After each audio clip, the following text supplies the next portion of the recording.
అమ్మా, యేసయ్య తమ్ముడి జ్వరం తగ్గిస్తారా? మరి మందు వేయవా?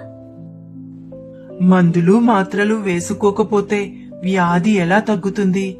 మన ప్రార్థన యేసయ్య ఆలకిస్తారు. స్వస్థపరిచేది ఆయనే తల్లి.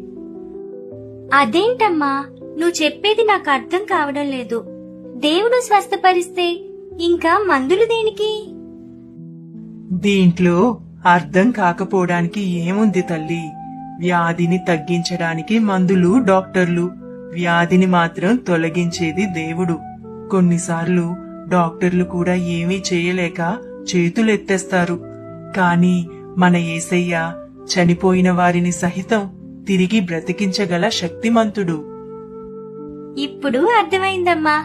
మనం మందులు వాడాలి, డాక్టర్ చెప్పింది వినాలి, కానీ మన యేసయ్యకి విశ్వాసంతో ప్రార్థన చేయాలి. అంతే కదా? అందుకే దేవుని వాక్యం చెప్తుంది, మీలో ఎవరైనా అనారోగ్యంతో ఉంటే అతనికి నూనె రాసి ప్రార్థన చేయమని. విశ్వాస సహితమైన ప్రార్థన ఆ రోగిని స్వస్థపరుస్తుంది. Download ShareChat.